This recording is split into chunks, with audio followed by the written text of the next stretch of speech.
gente, a paz do Senhor para todos vocês. E aí, como é que vocês estão?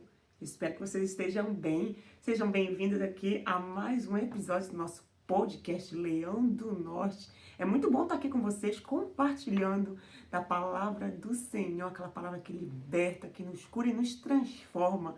Seja muito bem-vindo. E tenho um pedido para vocês. Lembre de compartilhar esse podcast com outras pessoas. Nós queremos crescer, queremos que o reino de Deus expanda aí, cresça realmente e através do teu compartilhamento. Então, envia aí para teus grupos, né, de WhatsApp, para o máximo de pessoas que você puder. Envia e seja um canal nas mãos do Senhor, porque aqui a gente está fazendo a nossa parte, né, de compartilhar, e você está fazendo a sua de compartilhar, amém? Que Deus te abençoe, e hoje eu quero trazer para vocês um tema que eu acredito que eu já falei aqui nesse podcast, mas nunca é demais, né, relembrar. Então eu quero falar sobre a obediência, a chave para viver a vontade de Deus. E eu quero começar lendo com vocês lá em João, capítulo 14, versículo 23, que diz assim, vamos ler. João 14, 23 diz assim, respondeu Jesus, se alguém me ama, obedecerá a minha palavra. Meu Pai o amará, nós viremos a ele e faremos nele morada. Aquele que não me ama, não obedece às minhas palavras. Estas palavras que vocês estão ouvindo não são minhas, são de meu Pai que me enviou. Jesus deixa claro aqui nesse texto que a obediência ela é prova de amor. Só obedece quem ama, é o que Jesus aqui está falando para a gente de forma muito clara. E quando nós escolhemos, né, obedecer a Cristo, estamos dizendo claramente, Senhor, eu confio em Ti, mais do que qualquer decisão minha, mais do que qualquer vontade, mais do que qualquer coisa, eu confio no Senhor. E Jesus, ele fala isso, ele nos dá essa instrução, né, que nós devemos obedecer a palavra dele. Por quê? Porque nós o amamos.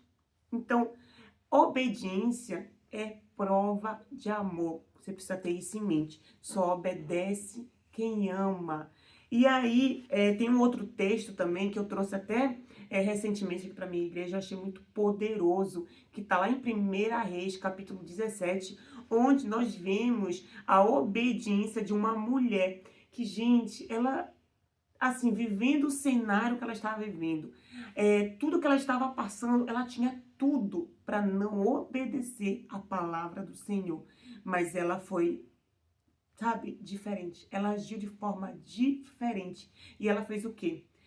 Se vocês forem ler lá em 1 Reis capítulo 17, a partir do versículo 8, vocês vão encontrar a história da viúva de Sarepta, onde o profeta Elias, né, enviado por Deus para ser alimentado por ela, ela não tinha com o que alimentar o profeta Elias. A verdade é essa. Vamos ler esse texto e vocês vão ver que ela não tinha. Ela tinha um punhado de farinha, um pouco de azeite na sua botija ali, e não tinha como alimentar o profeta. Mas o profeta dá uma palavra para ela: vá e faça um pão para mim e traga água. Ela imediatamente ela obedeceu. Então entenda uma coisa, a obediência, ela não deve estar ligada a circunstância nenhuma. Porque muitas vezes a gente faz essa conexão. Eu vou obedecer porque me está sendo favorável nesse momento obedecer. Não, não é isso que Jesus está falando na sua palavra. Ele está dizendo bem claro, aquele que me ama, obedece. Independente da circunstância, independente do cenário que nós estamos vivendo, a obediência está ligado ao amor, não a circunstâncias. Então, aprenda isso. Então, esse texto, né, dessa mulher viúva, é um grande ensinamento para nós, porque nos mostra que, apesar do que ela estava vivendo, ela decidiu confiar em Deus. E a resposta dessa confiança, ou a consequência da confiança dela foi transbordo, milagre, provisão do Senhor. Então, olha só o que a obediência dessa mulher proporcionou para ela. E aqui a gente pode, né, aprender que a obediência, ela traz frutos. Então, talvez um tema para um próximo episódio, se vocês gostarem, vocês escrevem aí, eu quero que a gente pode trazer. Quais são os frutos da obediência, quais são os resultados que a gente pode ter com a obediência. Então, obediência, gente, é um desafio, porque muitas vezes vai contra a nossa lógica. É como eu disse na questão da viúva. Logicamente, não fazia sentido ela obedecer naquele momento a palavra do profeta Elias. Por quê? Porque ela estava vivendo num cenário de crise nacional. Não havia água ali naquela região, na terra, na verdade a Bíblia fala, na terra não havia água. Então, logicamente, o normal a ser feito era ela guardar. Não vou dividir, não vou compartilhar, porque o que eu tenho, ela mesma diz ali nesse texto de 1 Reis 17, que o que ela tinha era suficiente para ela e para o filho comer uma refeição e logo depois fazer o quê? Morrerem. Olha só. Então, muitas vezes, vai nos custar obedecer. Será um desafio para nós, mas isso não significa que nós temos o direito de não obedecer. Chegar diante de Deus e falar, não, Senhor, porque eu estou vivendo isso, a minha realidade é essa, eu não tenho como fazer, porque logicamente não faz sentido nenhum. Ei, deixa eu te falar uma coisa. Deus não anda por lógica. Deus não anda por circunstâncias. Deus, ele não caminha dessa forma. Deus, ele requer de nós obediência total. Isso também está ligado à confiança. Obediência está ligado à confiança, porque também quem obedece, confia. Então, esse texto que Jesus está nos trazendo, que aquele que me ama, obedece às minhas palavras, gente, é tremendo, porque a gente precisa descortinar isso de, eu só obedeço se me convém. Eu só obedeço se está tudo favorável. Não é isso que Jesus está falando. Não é isso. Não espere um cenário ideal para obedecer. Não espere um cenário perfeito para obedecer. Jesus, a palavra dele. Nossa, gente, Pedro, andando sobre as águas. Jesus está andando sobre as águas e Pedro fala para ele, Senhor, se és tu, me mandas ir contigo. E Jesus fala o que para Pedro? Vem. Gente, aonde que logicamente fazia sentido andar? Nunca ninguém fez isso antes de Cristo. A Bíblia não menciona nenhum outro relato de alguém que andou sobre as águas. Mas Pedro decide obedecer. Por quê? Porque a obediência, gente, novamente, não é circunstancial. Não é porque tudo está favorável. Não, é porque você ama, por isso você obedece. E também, Deus pode pedir para esperar quando nós queremos correr.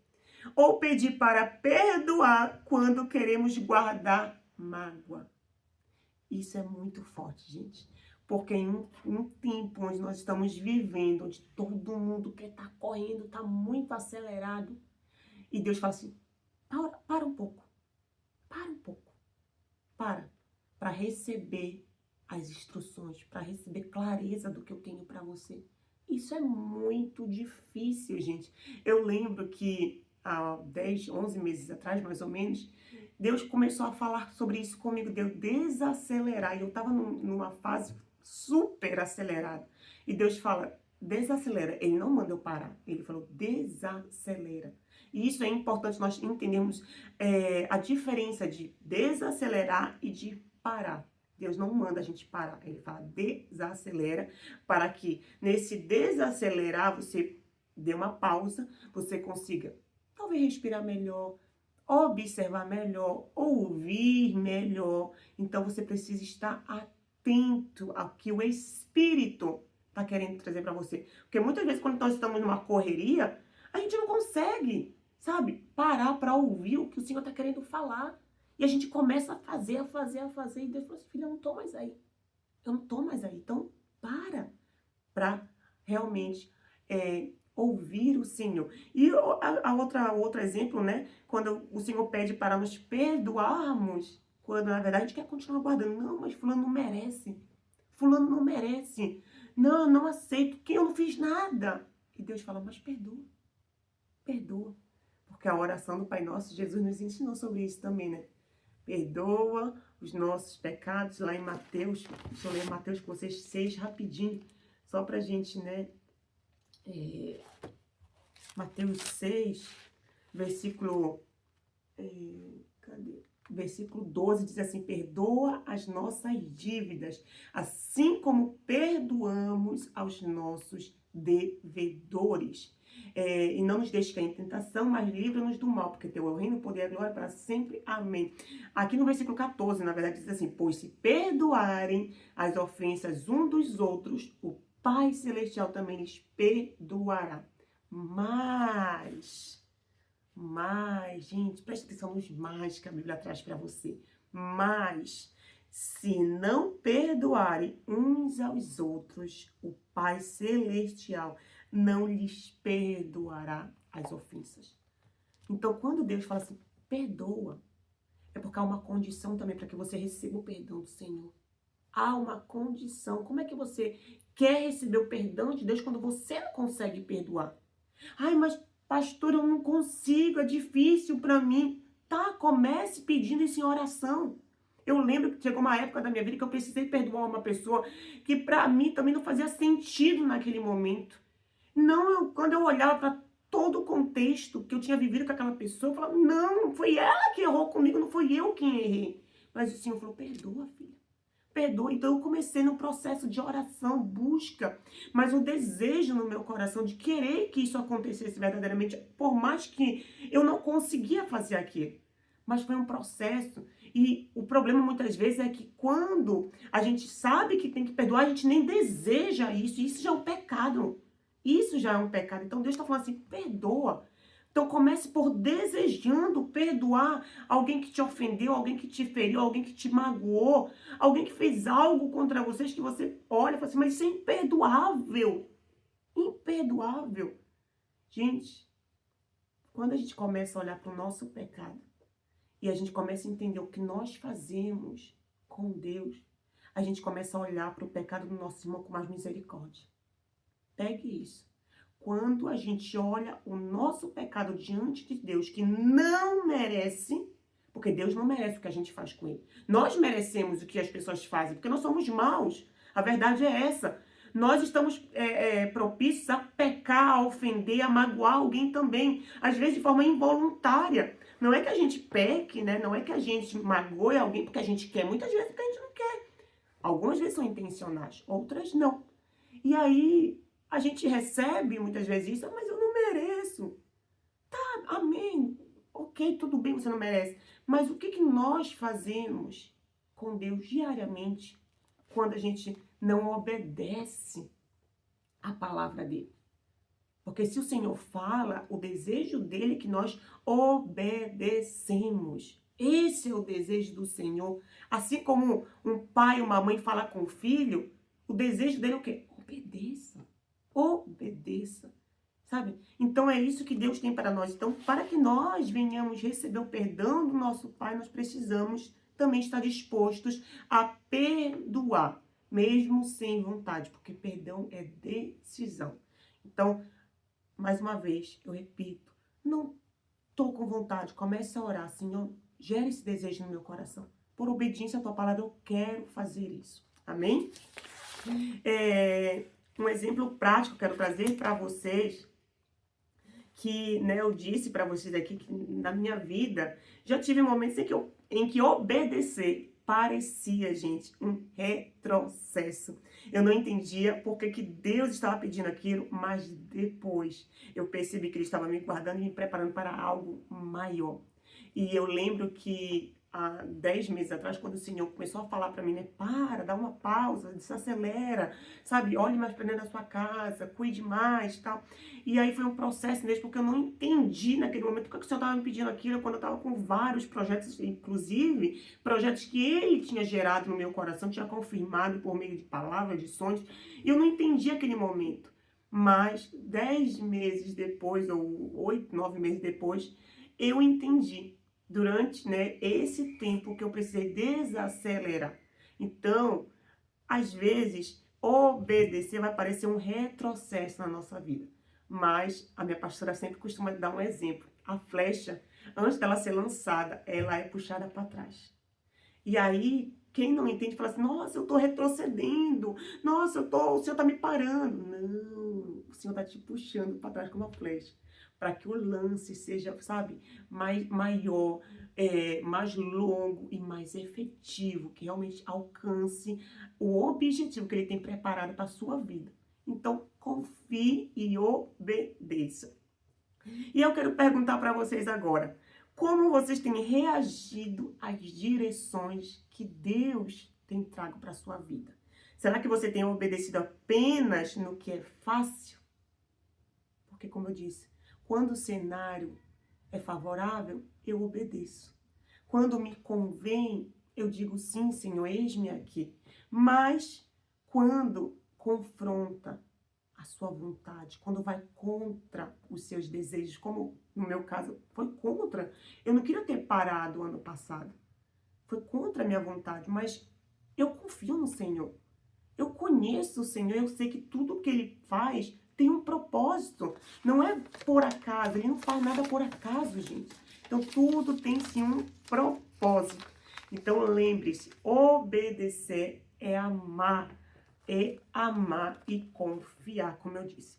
Então, eu quero deixar aqui uma frase para você guardar no seu coração. A obediência, ela abre portas que o sacrifício não consegue abrir. A obediência abre portas que o sacrifício não consegue abrir. Porque a palavra de Deus também diz que é melhor obedecer do que sacrificar. Então, quando nós olhamos para todo esse, né, toda a palavra que foi liberada aqui sobre vocês hoje, nós vemos também que a obediência, ela abre provisão, ela abre o caminho para a provisão do Senhor chegar. A obediência, e foi até uma frase que o Senhor me deu esses dias, que só colhe milagre quem planta obediência. Então, a obediência também, ela provoca milagre. Então, mais vale a pena obedecer do que você ficar tentando aí na força do seu braço. Amém? É essa palavra que eu tinha para vocês hoje, que Deus possa abençoar a tua vida e te ajudar a andar num caminho de obediência sem questionar, tá? Sem questionar. Não questione a direção de Deus. Não questione os propósitos de Deus. A palavra de Deus fala, né, que os caminhos do Senhor, os planos deles são melhores que os nossos. Então, que você se apegue a essa palavra. Os planos do Senhor são planos de paz e não de mal, tá bom? Que Deus abençoe a todos vocês. Se essa palavra te edificou, lembre de compartilhar com outras pessoas também. Nos vemos no próximo episódio.